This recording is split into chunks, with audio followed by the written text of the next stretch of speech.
اب بلا تاخیر میں دعوت خطاب دینے کے لیے جا رہا ہوں۔ میرے ایسے دوست اور رفیق ہیں محمد ابو بکر صدیق صاحب کہ میٹرک کرنے کے بعد 1998 میں 98 میں ہم بیرا شریف اکٹھے ہوئے، 2007 تک ہم اکٹھے بیرا شریف رہے، اور پھر اکٹھے ہی ایم ایس سی اکنامکس کے لیے الحمدللہ ہم نے قائد اعظم یونیورسٹی میں میرٹ پہ کوالیفائی کیا، اور اس کے بعد اسلامک انٹرنیشنل یونیورسٹی میں ہم نے ایم ایس بینکنگ فائنانس میں جو ہے وہ بھی اکٹھا کیا، پھر الحمدللہ پی ایچ ڈی میں بھی ہم اکٹھے رہے، تو اور یہ سارے سفر اکٹھے طے کیے، اور میں اب یو ای ٹی ٹیکسلا میں ہوں، اور ماشاءاللہ یہ اپنی خدمات اسلامک انٹرنیشنل یونیورسٹی کی international institute of Islamic economics میں سر انجام دے رہے ہیں، اور الحمدللہ ریسرچ اور باقی بہت سارے معاملات ہم پچھلے 23-24 سال سے اکٹھے ان چیزوں کو لے کے آگے چل رہے ہیں، تو مناسب سمجھا کہ 2011 میں یہ ہمارے پاس تشریف لائے تھے، اور یہاں انہوں نے خطبہ جمعہ بھی دیا تھا، اس وجہ سے بھائیوں کا اور تمام کا اصرار تھا کہ محترم پروفیسر محمد ابو بکر صدیق صاحب کو بلایا جائے، تو میں آپ کی سامنے ملتمس ہوں کہ تشریف لائیں اور اس ایصال ثواب کی محفل میں اپنے الفاظ سے ہمارے قلوب و اذہان کو منور فرمائیں۔ نعرہ تکبیر، نعرہ رسالت، نعرہ تحقیق، نعرہ حیدری، تاجدار ختم نبوت، تاجدار ختم نبوت، لبیک لبیک لبیک یا رسول اللہ، لبیک لبیک لبیک یا رسول اللہ، لبیک لبیک لبیک یا رسول اللہ۔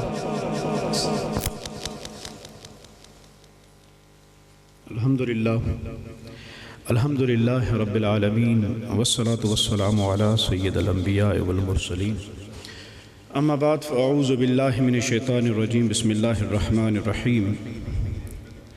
قال اللہ تبارک و تعالی فی کلامہ المجید والفرقان الحمید فی سورة مریم،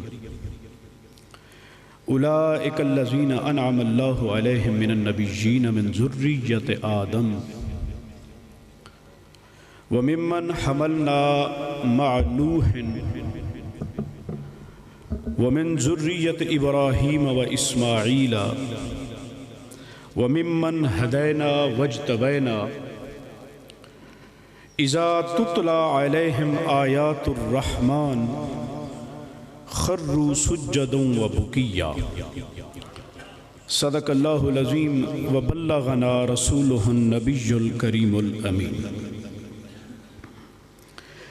مرد خدا کا عمل عشق سے صاحب فروغ، مرد خدا کا عمل عشق سے صاحب فروغ، عشق ہے اصل حیات موت ہے اس پر حرام، عشق ہے اصل حیات موت ہے اس پر حرام، عشق دم جبریل عشق دل مصطفیٰ، عشق دم جبریل عشق دل مصطفیٰ، عشق خدا کا رسول عشق خدا کا کلام، عشق کے مضراب سے نغمہ تار حیات، عشق سے نور حیات عشق سے نار حیات۔ کون کہتا ہے کہ مومن مر گئے، وہ قید سے چھوٹے اپنے گھر گئے۔ حضرات گرامی، آج کی اس محفل میں میری سعادت کہ میں حضور سید پیر عبدالغفور شاہ صاحب رحمۃ اللہ تعالی علیہ کے ذکر خیر کے لیے حاضر ہوا۔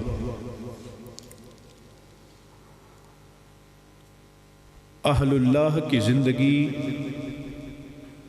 اور ان کا ذکر پیچھے رہ جانے والوں کے لیے مشعل راہ ہوتا ہے۔ میں چونکہ وقت بہت کم ہے، بلا تمہید اللہ جل مجدہ نے قرآن مجید میں جو ارشاد فرمایا، میں نے آپ کے سامنے سورۃ مریم کی ایک آیت تلاوت کی کہ اللہ نے اولئک الذین انعم اللہ علیہم من النبیین من ذریت آدم،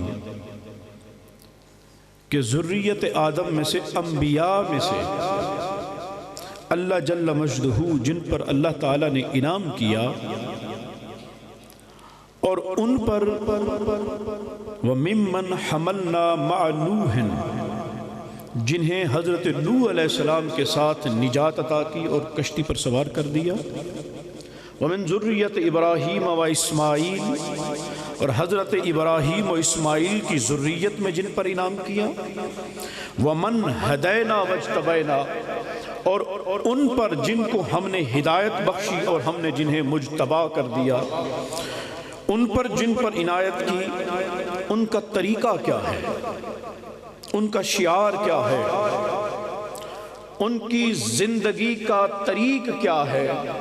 قرآن مجید میں اللہ جل مجدہ نے خود ارشاد فرمایا اذا تتلا علیہم آیات الرحمن، کہ جب ان پر رحمان کی آیتیں تلاوت کی جائیں تو خروا سجدا بکیا، تو وہ روتے روتے سجدے میں گر پڑتے ہیں۔ تو حضرات محترم، یہ آیت ہمیں یہ بتا رہی ہے کہ انبیاء کا شعار سجدہ، انبیاء کا طریق سجدہ، اولیاء اللہ کا وتیرہ سجدہ، ان کی زندگی سجدہ، وہ سوتے میں ہوں کہ جاگتے میں ہوں، وہ اٹھنے کی کیفیت میں یا بیٹھنے کی کیفیت میں، ان کے دل ہر لمحے اس کی بارگاہ ناز میں سر بسجود ہے۔ اور پھر گواہی وہ خود دے، گواہی آپ اور میں نہیں، گواہی وہ خود دے کہ جب بھی میرا ذکر ہو اور ان کے دل میری بارگاہ میں جھک جائیں، اس انداز میں جب بات واضح ہو جائے، اس انداز میں کہ بات جب واضح ہو جائے کہ سارے کے سارے اسی کے خانے کرم پر، سارے کے سارے اسی کے خانے کرم پر نعمتیں پاتے ہیں، کہ اسی کے خانے کرم سے فرعون بھی رزق پائے اور موسیٰ کو بھی ملے، اسی کے خانے کرم پر ابراہیم کو بھی ملے، نمرود کو بھی ملے، دوست بھی اسی کے خانے کرم پر، دشمن بھی اسی کے خانے کرم پر، اپنے بھی اسی کے خانے کرم پر، پرائے بھی اسی کے خانے کرم پر۔ جب یہ بات واضح ہو جائے تو پھر کیا وہ رحمان اس بات کا حق نہیں رکھتا کہ بندے اب تو سجدہ کر، کہ بندے اب تو سجدہ کر۔ سجدے کا لفظ قرآن مجید میں 64 مقامات پہ آیا۔ کتنے مقامات پر؟ 64 مقامات پر اللہ جل مجدہ نے سجدے کا لفظ قرآن مجید میں ذکر کیا۔ وَلِلَّهِ يَسْجُدُ مَنْ فِي السَّمَاوَاتِ وَمَا فِي الْأَرْضِ، اللہ ہی کو سجدہ کرتے ہیں جو بھی زمین و آسمان میں ہے۔ اور صرف وہ سجدہ نہیں کرتے، آگے کیا ارشاد فرمایا؟ پھر فرمایا طوعا و کرہا، چاہیں نہ چاہیں مجبور ہیں اسی کو سجدہ کرنے پر۔ وَظِلَالُهُمْ بِالْغُدُوِّ وَالْآصَالِ، صرف وہ سجدہ نہیں کرتے، ان کے سائے بھی اسی کو سجدہ کرتے ہیں۔ صرف وہ سجدہ نہیں کرتے، ان کے سائے بھی اسی کو سجدہ کرتے ہیں، صبح ہو یا شام۔ وَلِلَّهِ يَسْجُدُ مَا فِي السَّمَاوَاتِ وَمَا فِي الْأَرْضِ، من تھا پہلے، اب ما ہے، من ذوی العقول کے لیے، یعنی جنہیں عقل کی نعمت بخشی، کائنات میں جنہیں عقل کی نعمت بخشی، وہ بھی اس کے سامنے سر بسجود۔ وَلِلَّهِ يَسْجُدُ مَا فِي السَّمَاوَاتِ وَمَا فِي الْأَرْضِ، اب ما غیر ذوی العقول کے لیے، نباتات ہو کے جمادات، درخت ہوں کے پتھر، چرند ہوں کے پرند، کوئی بھی ہو، یسجدو اسی کو سجدہ کرتے ہیں، اسی کو سجدہ کرتے ہیں۔ والملائکہ، اور ملائکہ بھی اسی کو سجدہ کرتے ہیں۔ وَهُمْ لَا يَسْتَكْبِرُونَ، مگر وہ تکبر نہیں کرتے، اور وہ تکبر میں نہیں پڑھتے. تو خواہ ذوی العقول ہو یا غیر ذوی العقول، سب کے لیے روا یہ ہے کہ جھک جاؤ اسی کی بندگی کے سامنے کہ تبارک الذی بیدہ الملک، سارے کائنات کی بادشاہ جس کے دست قدرت میں ہے اسی کے سامنے جھک جاؤ. تو اس کا مطلب یہ ہوا کہ ساری کی ساری کائنات اس کی تسبیح میں مصروف ہے، اس کی تسبیح میں مگن ہے، مقام تسبیح پہ ہے. قرآن مجید نے کیا کہا؟ قرآن مجید کہتا ہے وَإِن مِّن شَيْءٍ إِلَّا يُسَبِّحُ بِحَمْدِهِ، کائنات کی کوئی چیز بھی ایسی نہیں جو اس کی حمد میں مصروف نہ ہو. اور پھر فرمایا وَلَٰكِن لَا تَفْقَهُونَ تَسْبِيحَهُمْ، لیکن تم ان کی تسبیح کا شعور نہیں رکھتے. اور یہ تسبیح کا شعور کون رکھتے ہیں؟ یہ تسبیح کا شعور وہ رکھتے ہیں جن کا تعلق اس سے جڑ جائے. یہ تسبیح کون سن سکتا ہے؟ وہ سن سکتے ہیں جس کا تعلق اس سے بندھ جائے. بخاری شریف کی حدیث، بخاری شریف کی حدیث، حضور نبی رحمت صلی اللہ علیہ وسلم یہ حدیث روایت کرتے ہوئے صحابہ کہتے ہیں کہ سرکار نوالا تناول فرماتے، نوالا تسبیح کرتا کہ مولا مجھے تیرا محبوب تناول کر رہا ہے. وہ نوالا تسبیح کرنا شروع کر دے کہ میں کسی اور کے منہ میں نہیں جا رہا، مولا تیرا کرم تیرے حبیب کے دامن میں جا رہا ہوں. حضرت شیخ شہاب الدین سہروردی، سلسلہ سہرورد کے بزرگ بانی، ان کی بارگاہ میں ملتان کے شہنشاہ حضرت بہاؤالدین زکریہ ملتانی رحمت اللہ تعالی علیہ فیض پا رہے تھے. طالب علم دوسرے بھی شاگرد. اب حضرت شیخ شہاب الدین سہروردی کی زیادہ توجہ حضرت بہاؤالدین پہ ہوتی. اب جو دوسرے کلاس فیلو، ہم مدرسے، ہم مکتب، ان دل میں حسد پیدا ہوا، جلن پیدا ہوئی کہ حضور ہماری بجائے اس پر کیوں توجہ دیتے ہیں. اور حضرت شیخ شہاب الدین سہروردی نے بھانپ لیا کہ دوسروں میں یہ حسد جل رہا ہے کہ بہاؤالدین کیوں میں اس کو توجہ دے رہا ہوں. آپ نے ایک دن ارشاد فرمایا جاؤ میرے گھوڑے کے لیے گھاس لے آؤ، میرے گھوڑے کے لیے گھاس لے آؤ. سب کو بھیجا. اب سب گئے، کوئی بڑی گٹھری لے آیا، کوئی چھوٹی گٹھری لے آیا. گھاس حضرت بہاؤالدین آئے ہاتھوں میں چند خشک تن کے اٹھا کر. حضرت بہاؤالدین اب دوست کہنے لگے بڑا استادوں کے سامنے بنتا ہے، بڑا ہوتا ہے استادوں سے محبت، استاد اسی پہ توجہ دیتے ہیں. آج ذرا دیکھیں گے نا کہ استادوں کے گھوڑے کے لیے لے بھی آیا تو خشک تن کے، اور ہم استادوں کے گھوڑے کے لیے جو ہے بہت گٹھریاں بھر کے گھاس لے آئے. ہاں بھئی بہت بڑا گھاس. واہ واہ واہ. بہاؤالدین کیا تمہیں ہمارے گھوڑے سے محبت نہیں کہ تو اس کے لیے خشک تن کے اٹھا کے لایا؟ کہا حضور کیوں نہیں. کہا پھر کیوں نہیں لایا؟ حضرت بہاؤالدین نے کہا حضور جب میں گھاس کے لیے گیا، میں جس سبز گھاس کی طرف اشارہ کرتا وہ اللہ کی تسبیح پڑھ رہی تھی، وہ اللہ کی تسبیح پڑھ رہی تھی. میں ہاتھ بڑھاتا وہ اللہ کی تسبیح میں مصروف. اب بتائیے حضور جو اللہ کے ذکر میں مصروف ہو بہاؤالدین کیسے توڑتا؟ مجھے اللہ کے ذکر سے یہ خشک تن کے غافل نظر آئے، میں لے آیا حضور. پھر بس یہی بات تھی. حضرت شیخ شہاب الدین نے نظر کر کے کہا میں آگ لگاتا ہوں، میں عشق کی آگ لگاتا ہوں، تم ہو گیلی لکڑیاں، تم دھواں چھوڑو. اور بہاؤالدین ہے خشک لکڑی، یہ عشق کی آگ کو پکڑ لے تو میں کیا کروں؟ یہ عشق کی آگ کو پکڑ لے تو پھر میں کیا کروں؟ تم گیلی لکڑیاں ہو. تو کہا یہ ساری کائنات مقام تسبیح پہ ہے، اور اس کی تسبیح لا تفقہون تسبیحہم، تم نہیں سمجھ سکتے. کون سنتا ہے؟ صرف وہی سنتا ہے جو رب کے کانوں سے سنتا ہے. نعرہ تکبیر، نعرہ رسالت، نعرہ تحقیق، نعرہ حیدری، نعرہ غوثیہ. تو کہا بندگی، بندہ ہے تو بندگی پہ آئے گا، اور بندگی کی منازل ہیں. بندگی کی پہلی منزل ہے قیام. بندگی کی پہلی منزل کون سی ہے؟ قیام. کہ بندہ آ کے کھڑا ہو گیا اور رب کی طرف منہ کر لیا. لکل وجہۃ ہوا مولیھا، ہر ایک کی ایک سمت ہے اور وہ اس کی طرف منہ کر کے کھڑا ہے. لکل وجہۃ ہوا مولیھا، بندہ آ گیا، کھڑا ہو گیا، مولا تیری بارگاہ میں تیری جانب میں رخ کر کے اللہ اکبر میں کھڑا ہو گیا، مولا قیام کے مقام پر آ گیا. انی وجہت وجہی للذی فطر السماوات والارض، میں منہ کرتا ہوں اس ذات کی طرف جس نے آسمان اور زمین کو پیدا کیا. اس کی طرف رخ کر کے کھڑے ہو گئے، آداب بندگی بجا لے آئے اور اپنی ساری توجہ دنیا سے کاٹ کر اسی کی طرف مبذول کر دی.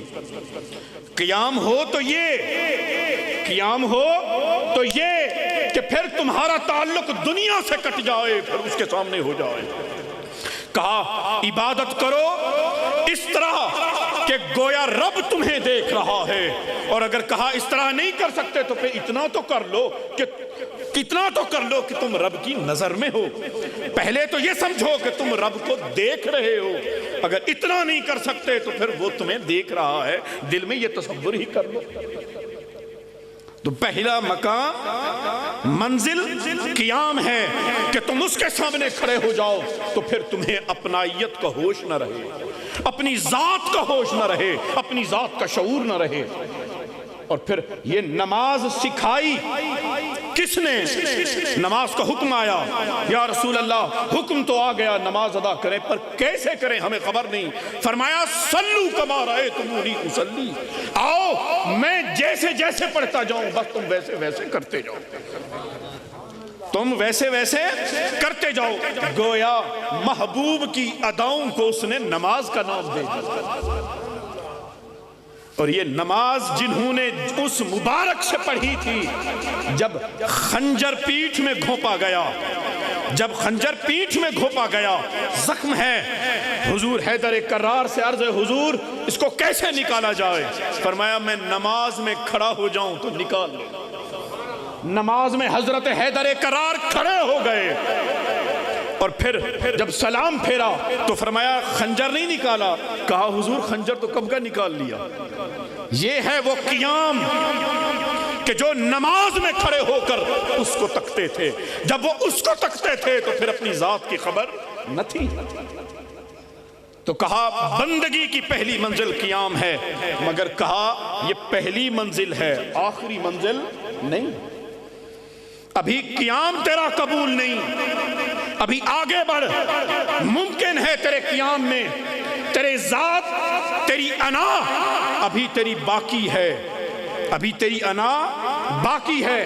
شیطان آئے تجھ پہ حملہ کر دے اور تجھے شعور یہ دے دے کہ تو کھڑا ہے، ابھی بھی تیری ذات کے اندر تو باقی ہے، ابھی تیری ذات میں تو باقی ہے، ابھی تیرا من مرا نہیں، تیرا من ابھی زندہ ہے. اس لیے یہ بندگی کامل نہیں. ممکن ہے کہ شیطان یہ تیرے اندر آ کے تکبر دے دے کہ سینہ تان کے کھڑا ہو جائے کہ میں کھڑا ہوں. کہا نہیں، ابھی تیرا قیام قبول نہیں. کہا کیا ہو؟ فرمایا ورکعوا مع الراکعین، مجھے تیری یہ گردن اور تیری یہ کمر جھکی ہوئی چاہیے میرے سامنے. جھک جا اور آداب بندگی بجا لا، اور پھر رکوع میں آ کے اعلان کر سبحان ربی العظیم. اپنی زبان سے اعلان کر کے مولا میں تو کچھ بھی نہیں، ساری عظمتیں تجھے روا، ساری عظمتیں تجھے روا. مولا میں تو کچھ بھی نہیں، میں گردن جھکائے تیری بارگاہ ناز میں کھڑا ہوں. اچھا مولا بندگی کمال. کہا نہیں، ابھی تیرا قیام بھی نہیں، ابھی تیرا رکوع بھی قبول نہیں، اور تیرا رکوع سے اٹھنا بھی قبول نہیں، تیرا تشہد میں بیٹھنا، تیرا تشہد میں بیٹھ کر قعدے میں بیٹھنا یہ بھی قبول نہیں، ابھی بندگی مکمل نہیں. کہا ابھی بھی تیرے اندر کی میں باقی، ابھی بھی تیرے اندر کی میں باقی ہے. مجھے تجھ سے فنائے ذات چاہیے، ابھی تو میں باقی ہے، ابھی تیرے اندر من ہے، میں کا بت ہے. انا کے بت کو توڑ اور مجھے تیری ذات کو فنا چاہیے. اور اپنے سر کو جھکا کر اپنی جبین نیاز اس خاک پہ دھر دے اور مجھے سجدہ کر. تو گویا تقاضا رحمانی ہو رہا ہے کہ سجدہ کر، سجدہ کر، کہ بندہ سجدے میں آ اور اپنی ذات اس فانی اور فنا کو اس باقی و بقا کے ساتھ ملا دے. اس فانی کو، اس فنا کو ختم کر اور اس بقا کے ساتھ جڑ جا. یہ سجدہ کرنے کی دیر ہے کہ تو اپنے فنا کو اس باقی کے ساتھ ملا دے گا تو تجھے اپنی نسبت سے تجھے بھی بقا عطا کر دے گا. پھر فرشتہ موت کا آئے گا، تیرے جسم سے تیری روح کو نکالے گا. وہ تیرے جسم سے تیری روح کو نکالے گا. رب اللہ اپنے بندوں کے دلوں میں تجھے زندہ کر دے گا، تو باقی رہ جائے گا. حضرت باقی باللہ رحمت اللہ تعالی علیہ سے مرید نے پوچھا، حضور یہ باقی باللہ کا مطلب کیا ہے؟ باقی باللہ کا مطلب کیا ہے؟ آپ نے فرمایا جب میں دنیا سے گزر جاؤں، میری موت ہو جائے، میرا جنازہ رکھ دینا، کوئی آئے گا جنازہ پڑھائے گا، اور جب جنازہ پڑھا کے وہ جانے لگے اس سے روک کر پوچھنا کہ حضور باقی باللہ کا مطلب کیا ہے. وہ تجھے بتائیں گے کہ باقی باللہ کا مطلب کیا ہے. وقت گزر گیا، حضور باقی باللہ کی رحلت ہو گئی، لوگ کھڑے ہیں، جنازہ رکھا ہے. آپ کو حکم تھا ایک بندہ آئے گا جنازہ پڑھائے گا. تو دیکھا ایک بندہ آیا، وہ آگے سے اس نے چہرے پہ حجاب ڈالا ہوا اور جنازہ کے سامنے کھڑا ہوا، جنازہ پڑھا. جنازہ پڑھانے کے بعد وہ جانے لگے. مرید وقت ڈھونڈ رہا تھا، مرید بھاگ پڑا، بھاگ کے پیچھے عرض کی، کہا کہ حضور حضرت باقی باللہ نے فرمایا تھا کہ باقی باللہ کا مطلب میں آپ سے پوچھوں، اب ذرا بتائیے باقی باللہ کا مطلب کیا ہے. بس چہرے سے نقاب پلٹنے کی دیر تھی کہ حضرت خواجہ باقی باللہ خود تھے. وہ حضرت باقی باللہ خود تھے. فرمایا وہ جو چارپائی پہ پڑا ہے وہ فنا ہے، یہ جو تیرے سامنے کھڑا ہے یہ بقا ہے، یہ بقا ہے. وہ سجدے جو راتوں کو اٹھ کر اس کی رضا کے لیے کیے ہیں، تو نے اپنی ذات کو اس کے لیے مٹا دیا، اس نے تیری ذات کو اپنے ذکر کے لیے دنیا میں پھر بقا کر دیا. یہ ہے باقی باللہ. تو کہا یہ جو سجدہ ہے یہ انتہائے بندگی ہے، یہ جو سجدہ ہے یہ انتہائے حیات مومن ہے، یہ جو سجدہ ہے یہ کمال بندگی ہے. تو کہا یہ سجدہ کہ پھر دل جب بندہ مومن کا ٹوٹ جائے اور دل چاہے کہ اپنے رب سے مل جاؤں تو کہا سجدے میں گر جاؤ، اور دل کو جب تڑپ ہو جائے اس کی نعمتوں کا احساس ہو جائے تو کہا بندے سجدے میں گر جا. اور یہ بندہ صرف اس وقت بھی سجدے نہیں کرتا جب نعمتیں نصیب ہوں. کہا نہیں یہ کون ہیں، ان کے رویے کیا ہیں؟ کہا ان پر ٹوٹ ٹوٹ کے میری طرف سے مصیبتیں پڑتی ہیں، میں کبھی ان کی اولاد چھینتا ہوں، میں کبھی ان سے مال چھینتا ہوں. اور ان کا رویہ کیا ہے؟ یہ قالو انا للہ و انا الیہ راجعون کہتے ہوئے خروا سجدا و بکیا، یہ سجدے میں گر جاتے ہیں روتے روتے اور کہتے ہیں مولا تو نے دیا تھا، تو نے دے دیا تھا، تو نے واپس لے لیا مولا، کوئی پرواہ نہیں. تو حضرات محترم اس لیے کہا اقبال نے حریم تیرا خودی غیر کی معاذ اللہ، حریم تیرا خودی غیر کی معاذ اللہ، دوبارہ زندہ نہ کر یہ کاروبار لات و منات. وہ ایک سجدہ جسے تو گراں سمجھتا ہے 1000 سجدوں سے دیتا ہے آدمی کو نجات. تو حضرات محترم یہ سجدہ طریق کیا بتایا انبیاء کا؟ کہا وہ روتے روتے سجدے میں گر پڑتے ہیں.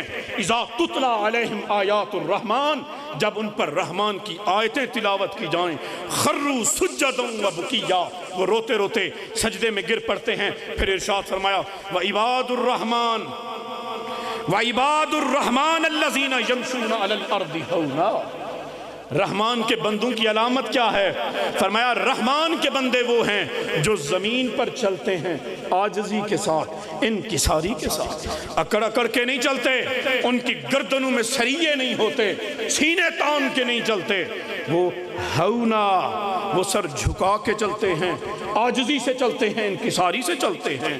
وَإِذَا خَاطَبَهُمُ الْجَاهِلُونَ قَالُوا سَلَامًا، اور جب جاہل ان سے الجھنا چاہیں، اور جاہل جب ان سے الجھنا چاہیں تو ان کا کمال رویہ یہ دیکھو کہ اس وقت بھی ان کے رویوں میں مٹھاس ٹپکتی ہے، اس وقت بھی ان کے رویوں میں مٹھاس ٹپکتی ہے۔ کیا کہتے ہیں؟ قالوا سلاما، تم سلامت رہو، تم سلام، تم پر سلام، ہم تمہیں کوئی جواب نہیں۔ وہ جھگڑے کے بدلے میں جھگڑا نہیں کرتے، گالی کے جواب میں گالی نہیں دیتے، وہ برے سلوک کے بدلے میں برا سلوک نہیں کرتے۔ حضرت عقبہ بن عامر ارشاد فرماتے ہیں، وہ کہتے ہیں میں بازار میں تھا کہ ایک دم سے میری آنکھوں پر پیچھے سے کسی نے ہاتھ رکھ دیا۔ صحابی رسول کہتے ہیں میری آنکھوں پہ کسی نے ہاتھ رکھا، تو کہتے ہیں دست اقدس کی خوشبو سے خبر ہو گئی آمنہ کا لال ہے، سرکار دو عالم ہیں۔ تو کہتے ہیں میں نے دست اقدس آنکھوں سے نہیں ہٹائے، میں نے دست اقدس آنکھوں سے نہیں ہٹائے، میں نے اپنی پیٹھ حضور کے سینہ مبارک سے رگڑنا شروع کر دی کہ یہی مبارک وقت ہے کہ حضور کے جسم اقدس سے مس ہو جائیں۔ قربان جائیے، صحابہ پر عشق ہو تو ایسا، محبت رسول ہو تو ایسی۔ تو کہتے ہیں پھر حضور مسکرا پڑے، حضور نے پھر میرا ہاتھ پکڑا، پھر بازار میں چلنا شروع کیا۔ میں نے عرض کی حضور مجھے کوئی نصیحت کیجئے، میں نے عرض کی مجھے کچھ نصیحت کیجئے۔ آپ نے ارشاد فرمایا تو پھر سن کہ اسے عطا کر جس نے کبھی تجھے محروم رکھا ہو، اسے عطا کر جس نے کبھی تجھے محروم رکھا ہو، وحسن، اور اس کے ساتھ حسن سلوک کر، علی من اساء الیک، جس نے تیرے ساتھ کبھی کوئی برا سلوک کیا۔ وَإِذَا خَاطَبَهُمُ الْجَاهِلُونَ قَالُوا سَلَامًا، یہ ہے ان کے رویے کہ وہ الجھتے ہوئے لوگوں سے بھی ان کے رویوں میں مٹھاس ٹپکتی ہے، وہ خلق رسول صلی اللہ علیہ وسلم کا پرتو ہوتے ہیں، وہ بدسلوکی کا جواب بدسلوکی سے نہیں دیتے، وہ بدسلوکی کا جواب بھی حسن سلوکی سے دیتے۔ پھر ارشاد فرمایا کہ رحمان کے بندے سر جھکا کر چلتے، پھر کہا کہ جب والذین یبیتون لربہم سجدا وقیاما، اور جب ان کی راتیں آئیں گی تو رات کو ان کو دیکھے گا، کبھی وہ سجدوں میں ہوں گے، کبھی وہ کھڑے ہوں گے، کبھی وہ سجدوں میں، کبھی وہ کھڑے ہوں گے۔ حضرت بابا فرید نے کیا کہا تھا؟ اٹھ فریدہ ستیا تو جاگدا، تو ستا او جاگدا تیری ڈاڈھے نال پری، اٹھ فریدہ ستیا جھاڑو دے مسیح، تو ستا او جاگدا تیری ڈاڈھے نال پری۔ اور حضرت بابا بلے شاہ نے کیا کہا؟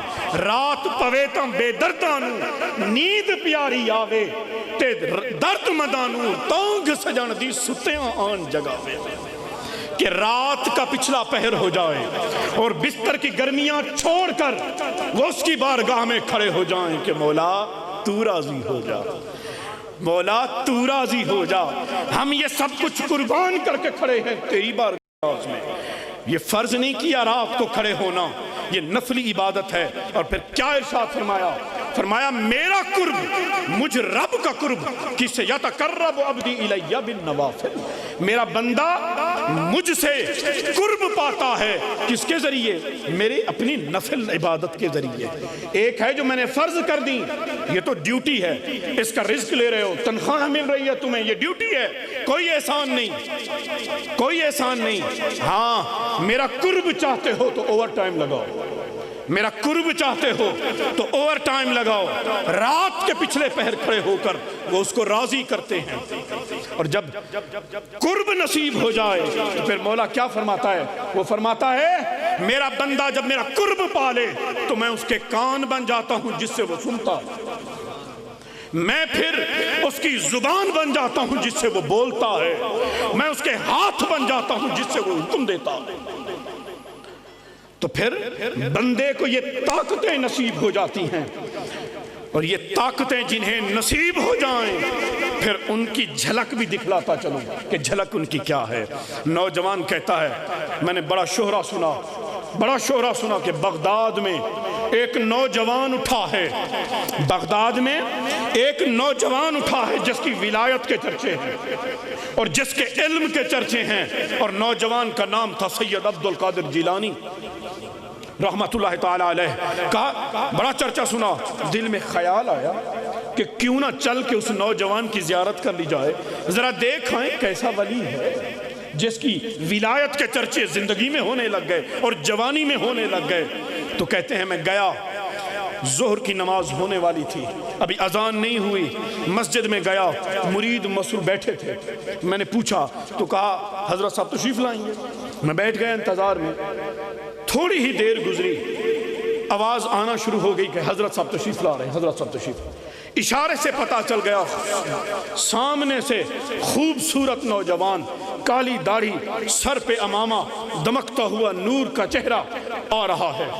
فرما رہے ہیں میرے دل میں یہ خیال آیا، یہ کیسا ولی ہے، یہ کیسا ولی ہے کہ مرید بیٹھے ہیں۔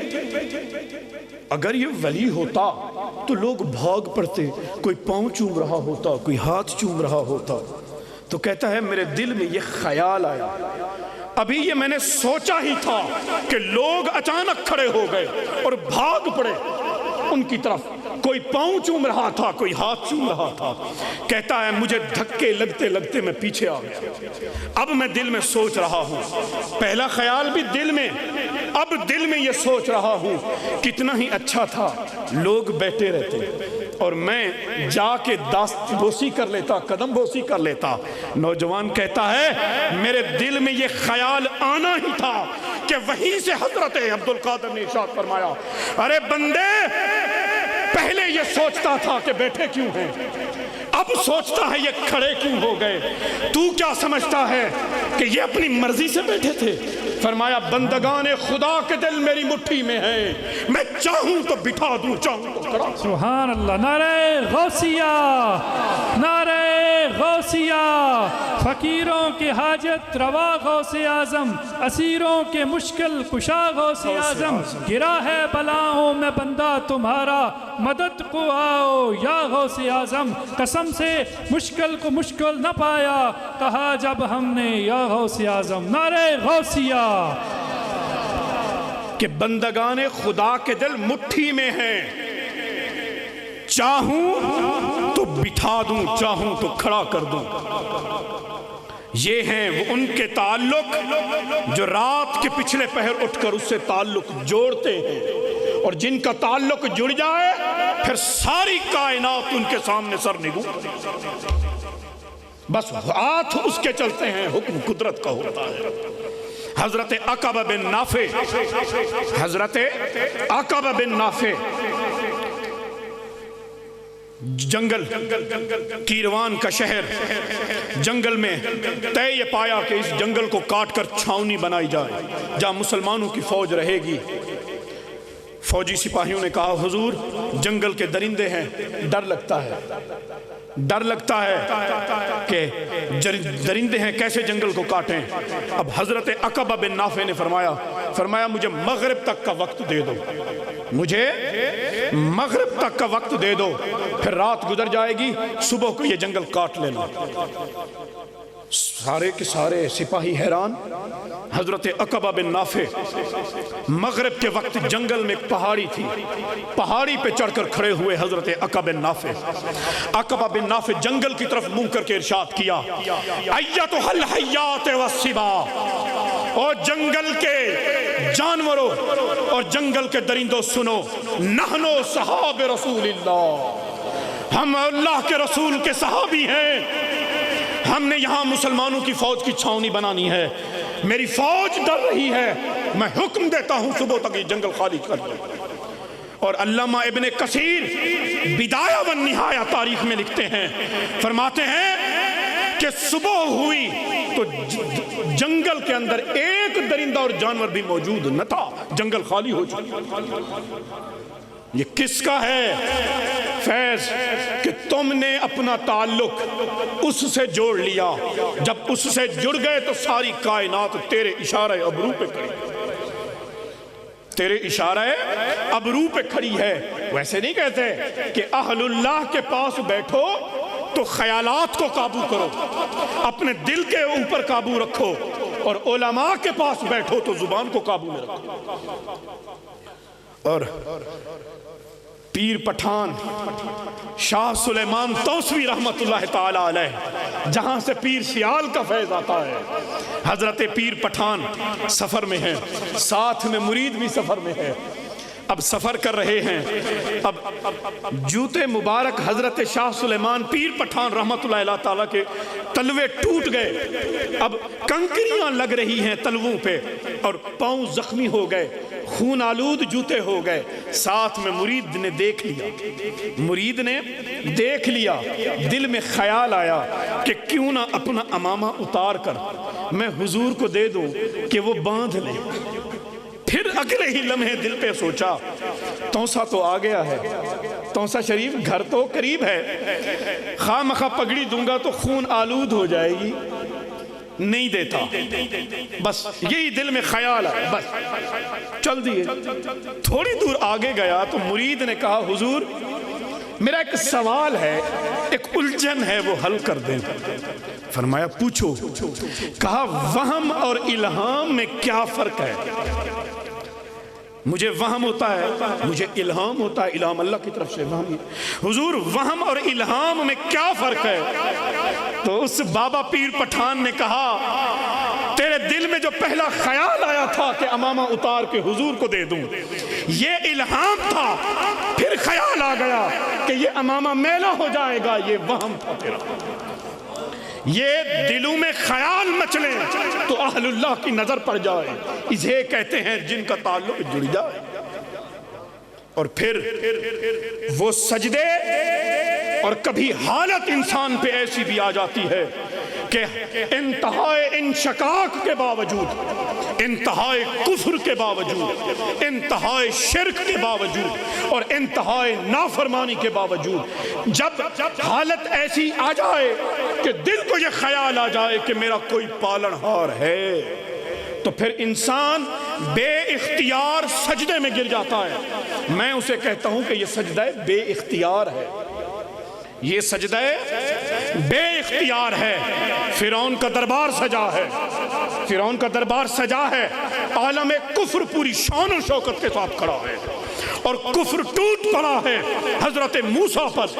اور کہا فرعون نے، قال فرعون وما ربکم العالمین، فرمایا بتاؤ موسیٰ کے عالمین کا رب کون ہے؟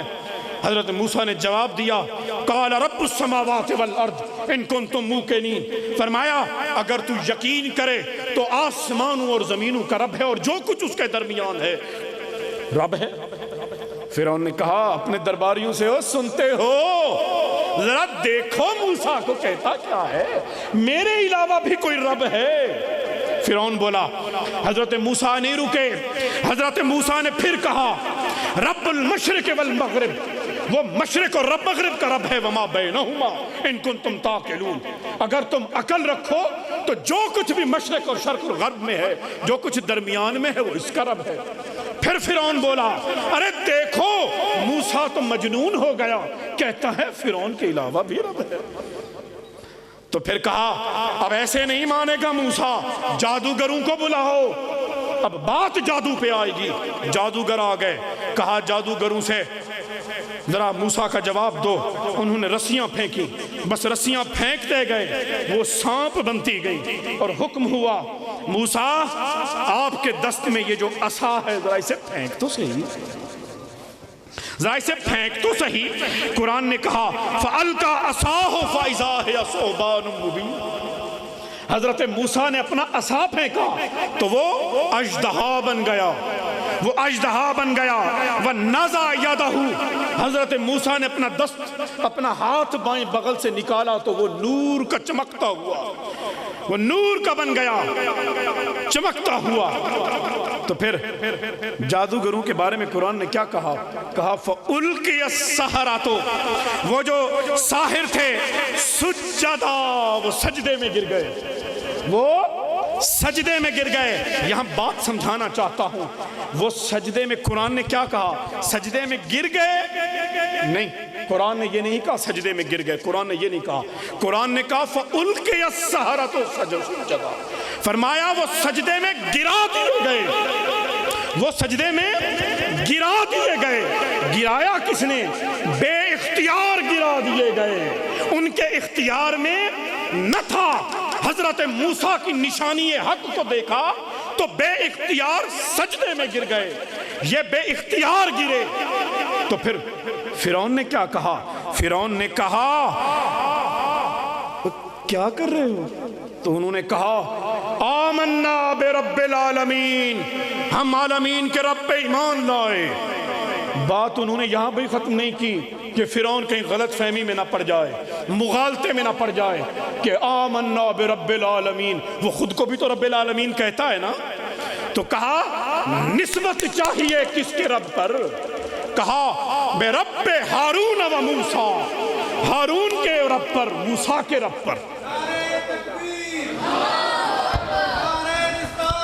یا رسول، نعرہ تحقیر، نعرہ حیدری، نعرہ غوثیہ۔ جناب قاری محمد ریحان حبیب صاحب سہروردی اسلام آباد سے ملک پاکستان کے مشہور و معروف ثنا خوان تشریف لا چکے ہیں۔ میں قبلہ کو دل کی عطا گہرائیوں سے خوش آمدید کہتا ہوں۔ تاجدار ختم نبوت، تاجدار ختم نبوت، تاجدار ختم نبوت۔ بے اختیار سجدے میں گر گئے، یہ سجدہ بے اختیار سجدہ تھا، یہ ان کے اختیار کا سجدہ نہ تھا، سجدے میں گر گئے۔ اس بے اختیار سجدے نے ان میں اتنی طاقت بھر دی کہ فرعون کے سامنے کھڑے ہو کر کہتے ہیں کہ آمنا، ہم ہارون اور موسیٰ کے رب پر ایمان لائے۔ پھر فرعون نے کہا تم ان پر ایمان لائے اس سے پہلے کہ میں تمہیں اجازت دیتا، میرے اذن کے بغیر، میری اجازت کے بغیر۔ اچھا، تو پھر فرعون نے کہا لَأُقَطِّعَنَّ أَيْدِيَكُمْ، میں تمہارے ہاتھ کاٹ دوں گا، وَأَرْجُلَكُمْ من خلاف، میں تمہارے پاؤں بھی کاٹ دوں گا مختلف سمتوں سے۔ پھر کہا کہ یہ سزائیں میں تمہیں دوں گا، ثُمَّ لَأُصَلِّبَنَّكُمْ أَجْمَعِينَ، پھر میں تم سب کو سولی پہ لٹکا دوں گا۔ واپس پلٹو دین سے، واپس پلٹاؤ۔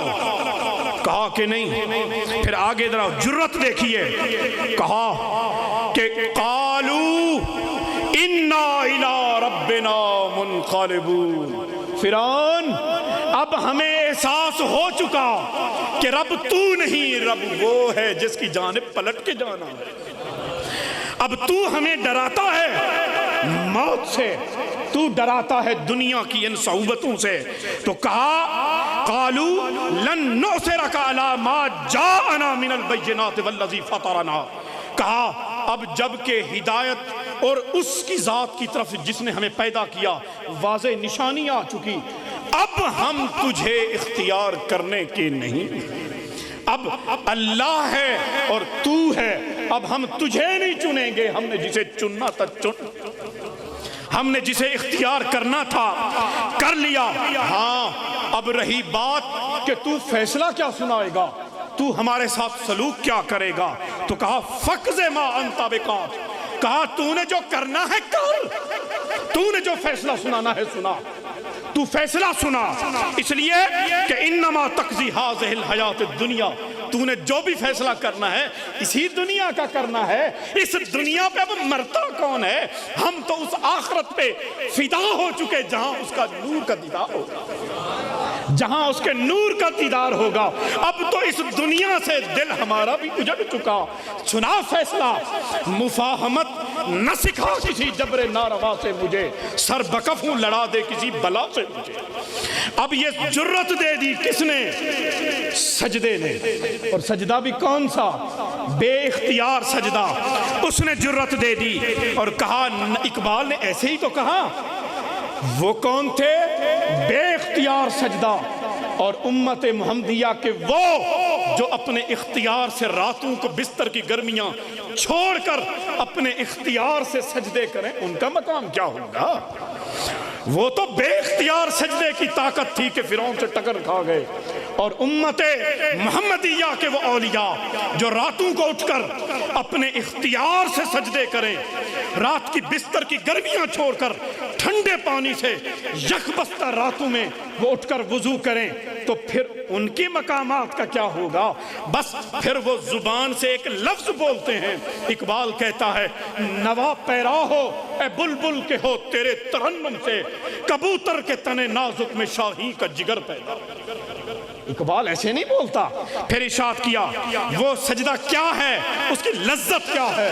حضرت اقبال کہتے ہیں وہ میں جس سے روشن ضمیر حیات، وہ میں جس سے ہے مستی کائنات، وہ میں جس میں ہے سوز و ساز ازل، وہ میں جس سے کھلتا ہے راز ازل، اٹھا ساکیا پردہ اس راز سے، لڑا دے ممولے کو شہباز، لڑا دے ممولے کو شہباز سے۔ یہ جرت نصیب ہوتی ہے، یہ اللہ تعالیٰ ان کے اندر ہمتیں عطا کر دیتا ہے کہ پھر اللہ تبارک و تعالیٰ نے یہ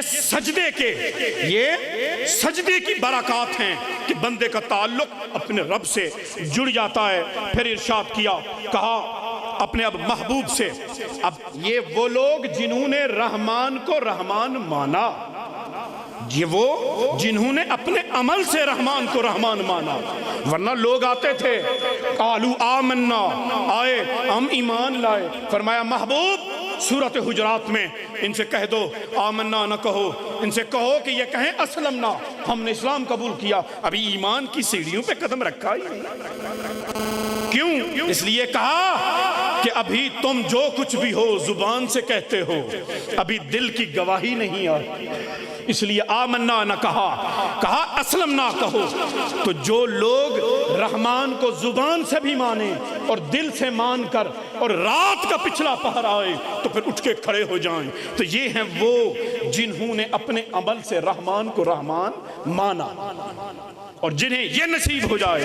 اور پھر اپنے محبوب سے کیا ارشاد فرمایا اس منزل پر، اپنے محبوب سے فرمایا وَتَوَكَّلْ عَلَى الْعَزِيزِ الرَّحِيمِ، محبوب اس عظیم، اس عزیز، اس رحمان الرحیم پر بھروسہ کیجئے، الَّذِي يَرَاكَ حِينَ تَقُومُ، وہ آپ کو دیکھتا ہے جب آپ اپنے رب کی بارگاہ میں بندگی میں کھڑے ہوتے ہیں، جب وہ آپ کو دیکھتا ہے۔ پھر وَتَقَلُّبَكَ فِي السَّاجِدِينَ، اور آپ کو وہ اس حالت میں بھی دیکھتا ہے جب آپ ساجدین کے ہاں آپ چکر لگاتے ہیں کہ دیکھوں تو صحیح میرے غلام رب کے سامنے کیسے جھکتے ہیں۔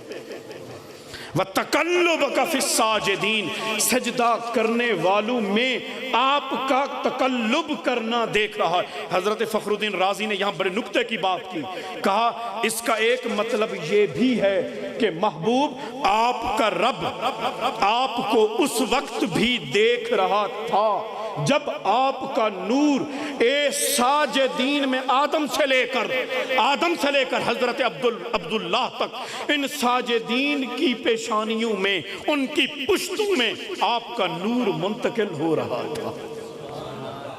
تو اس کا مطلب یہ ہوا اس آیت سے کہ حضور کے والدین میں، آپ کے اجداد میں کوئی بھی مشرک اور کافر نہ تھا، سارے کے سارے ساجدین تھے۔ یہ قرآن کی گواہی آ گئی۔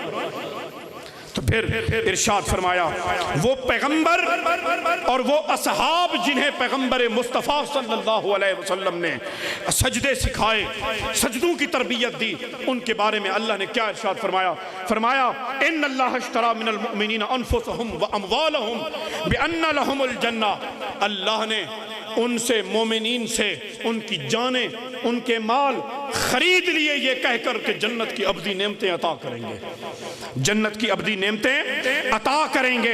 پھر ارشاد فرمایا یہ کون لوگ؟ یقاتلون فی سبیل اللہ فیقتلون ویقتلون، یہ وہ لوگ ہیں جو اللہ کی راہ میں جہاد کرتے ہیں، قتل کرتے ہیں اور قتل ہو بھی جاتے ہیں، اپنی جان کی پرواہ نہیں کرتے، انہیں اگر پرواہ ہے تو سونے کی اور سونے کے لال کی۔ انہیں پرواہ ان کی ہے اور کسی کی انہیں پرواہ نہیں۔ صحابہ جنگ سے واپس آ رہے، ایک صحابیہ اور مشہور ہو گیا غزوہ احد میں کہ حضور شہید ہو گئے، خبر پھیل گئی اور صحابہ واپس آ رہے، صحابیہ بھاگتی ہوئی جا رہی، کسی نے بتایا تیرا بیٹا شہید ہو گیا، کہتی ہے پرواہ نہیں، مجھے بتاؤ میرے حضور کیسے ہیں۔ وہ آگے بڑھی اور کسی سے پوچھا میرے حضور کیسے، آگے کہا تیرا دوسرا بیٹا بھی شہید ہو گیا، کہتی ہے پرواہ نہیں، میرے حضور کیسے ہیں یہ بتاؤ۔ آگے بڑھی، آگے بتایا تیرا شوہر شہید ہو گیا، کہتی ہے پرواہ نہیں، میرے حضور کیسے ہیں مجھے یہ بتاؤ۔ آگے بڑھی تو وہ سونا آگے سے تشریف لا رہے تھے، حضور کے رخ انور کو دیکھا اور وہ بڑھیا کیا بولی، وہ کہتی ہے حضور آپ کے مبارک مکھڑے کو دیکھنے کے بعد ساری مصیبتیں آسان ہو گئی، ساری مصیبتیں آسان ہو گئیں۔ یہ ہیں وہ لوگ،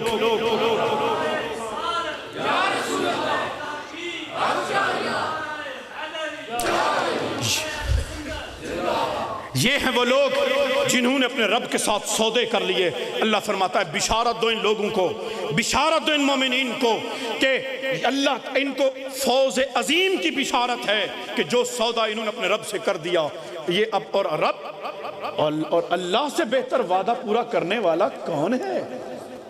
اب سوال یہ تھا کون ہیں یہ لوگ جو قتل بھی کرتے ہیں اور قتل ہو بھی جاتے ہیں؟ برتر از اندیشہ سود و زیاں ہے زندگی، کبھی جان کبھی تسلیم جان ہے زندگی۔ ارے جان بچا کے بھی جان بچ گئی، جان اس کی راہ میں لٹا کے بھی جان بچ گئی۔ تو قرآن کی میں اب آخری بات کر کے اجازت چاہوں گا۔ قرآن نے اس کے بارے میں بتایا کہ یہ لوگ کون ہیں، کہا التائبون العابدون الحامدون الساہون الراکعون الساجدون۔ وہ کون ہیں؟ فرمایا وہ تائبون توبہ کرنے والے، عابدون عبادت کرنے والے، حامدون حمد کرنے والے، وہ سائحون ہیں، وہ راکعون ہیں۔ اس کا مطلب ساجدون کی بات آخر میں کی، جب بندوں کی بات آ جائے تو پھر سجدے کی بات، میں نے کیا کہا تھا سجدہ کون سی منزل ہے؟ بندگی کی آخری منزل ہے۔ توبہ کے بعد، حمد کے بعد، سائحون کے بعد، راکعون کے بعد الساجدون، یہ آخری منزل بندگی ہے۔ اور پھر کرتے کیا ہیں؟ الامرون بالمعروف والناہون عن المنکر، نیکی کا حکم دیتے ہیں اور پھر برائی سے روکتے ہیں۔ والحافظون لحدود اللہ، اللہ کی حدود کی حفاظت کرتے ہیں۔ وبشر المومنین، اور ان لوگوں کے لیے اللہ تعالیٰ نے ارشاد فرمایا کیا ہے؟ ان کے لیے بشارت ہے۔ تو حضرات محترم، کیا آپ کو یاد نہیں کہ انسان کا وجود جب پیدا ہو رہا ہے اور آدم کی ابتدا ہو رہی ہے تو پہلا جھگڑا ہی سجدے پہ ہوا، پہلا جھگڑا ہی سجدے پہ ہوا۔ وَإِذْ قُلْنَا لِلْمَلَائِكَةِ اسْجُدُوا لِآدَمَ فَسَجَدُوا إِلَّا إِبْلِيسَ، صرف ابلیس اکڑ گیا اور اس نے سجدہ نہ کیا۔ تو بتایا یہ جا رہا ہے کہ آدم اپنی وجود کی ابتدا سے دیکھ میری بارگاہ ناز میں سجود کا انکار کر کون رہا ہے؟ میری بارگاہ میں سجدے کا انکار جو کرے گا وہ کون ہوگا؟ وہ ابلیس کا ہوگا، میرا نہیں ہوگا۔ اور اگر میرا ہوگا تو اپنی ذریت آدم میں آدم بتا دینا کہ جو میرا ہونا چاہے تو پھر اپنی جبین نیاز رکھے سجدے میں اور مجھ سے ملاقات کر لے۔ اور پھر اللہ تعالیٰ نے کیا ارشاد فرمایا قرآن میں؟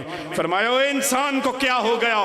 کلا ان الانسان لیطغی، ہرگز کیا ہو گیا؟ یہ انسان تو نافرمان ہو گیا۔ ان رآہ استغنی، مستغنی ہو گیا، گمراہ ہو گیا اپنے رب سے۔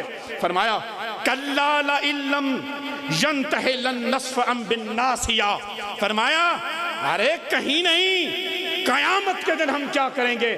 اس کی ناصیہ، اس کی جبین سے ہم پکڑیں گے، اس کی جبین سے پکڑیں گے۔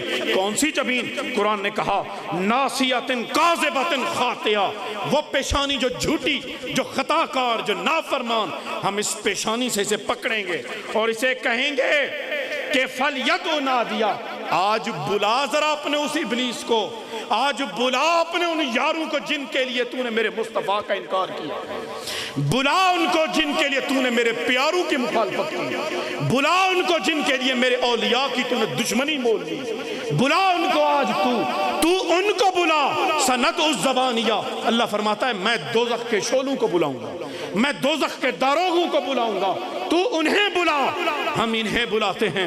مولا زندگی میں وقت آ جائے، زندگی میں وقت آ جائے، کبھی آ جاتا ہے کفر کی طاقت ٹوٹ پڑتی ہے اور حق کی طاقت کمزور پڑ جاتی ہے، مولا پھر کیا کریں؟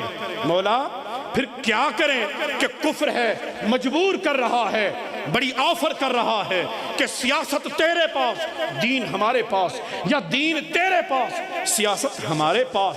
اب مولا کیا کریں؟ تو کیا ہوا؟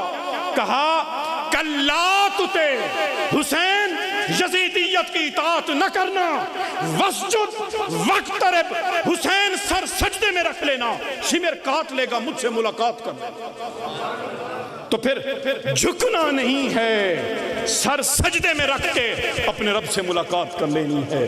حضرات محترم، یہ ہیں وہ لوگ جو اپنے رب سے سجود کا تعلق قائم کرتے ہیں اور اس کے ساتھ جڑ جاتے ہیں، اور مبارکباد کے مستحق ہیں یہ اہل محلہ، اہل میانی کہ سید عبدالغفور شاہ صاحب رحمۃ اللہ تعالی علیہ کہ حضور کی نسل سے، اور پھر اولاد میں ڈاکٹر سید عبد الرحمن شاہ صاحب، پیر کرم شاہ صاحب رحمۃ اللہ تعالی علیہ، سیال شریف کا فیض، سیال شریف کا فیض، ان کا فیض جن کا تعلق ان سے جوز سے جڑا ہے، اور انہوں نے اپنے بیٹے کو عالم بنایا اور خود اپنی زندگی بھی محبتوں کی گزری، محبتیں بانٹنے کی گزری، اللہ کے بندوں کو جوڑنے میں گزری۔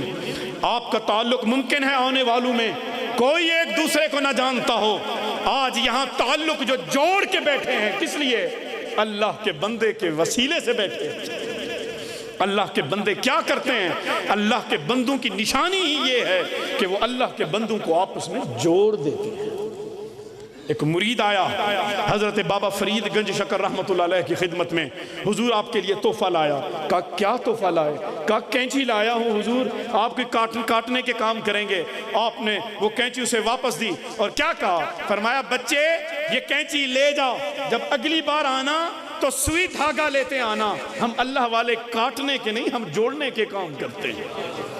تو یہ ہے اللہ والوں کی نشانیاں کہ جب اللہ والوں کی باس آتے ہو تو پھر وہ اجنبیوں کو بھائی بنا دیتے ہیں، رشتہ اخوت میں پرو دیتے ہیں۔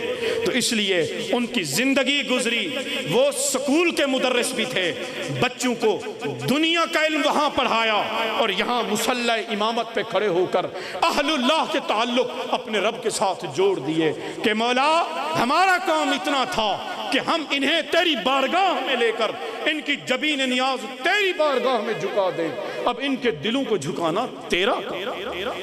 اللہ تعالیٰ سے دعا ہے کہ اپنے محبوب کے صدقے حضرت سیدنا عبدالغفور شاہ صاحب رحمت اللہ تبارک و تعالی علیہ ان کے درجات بلند فرمائے۔ اللہ تبارک و تعالی صاحبزادگان کو صبر جمیل عطا فرمائے، اور آپ جتنے بھی ان کے ساتھ حلقہ ارادت میں، بیت میں، توسل میں جتنے منسلک لوگ ہیں، آپ یقین رکھیں اہل اللہ جب اس دنیا سے جاتے ہیں ان کا تعلق ٹوٹتا نہیں بلکہ پہلے سے بھی زیادہ مضبوط پڑ جاتا ہے۔ تو اس لیے کیوں؟ اس لیے کہ وہ کہیں دور نہیں گئے۔ اس نے ٹھیک کہا تھا، کون کہتا ہے کہ مومن مر گئے، وہ قید سے چھوٹے اپنے گھر گئے، وما علیہ الا البلاغ المبین۔ جزاک اللہ، ماشاءاللہ۔ یہ تھے حضرت علامہ مولانا پروفیسر ڈاکٹر محمد ابو بکر صدیق صاحب، بڑے ہی فقیرانہ انداز میں، درویشانہ انداز میں علم و حکمت اور معرفت و حقیقت سے بھرپور طریقت بھری گفتگو فرما رہے تھے۔ ٹائم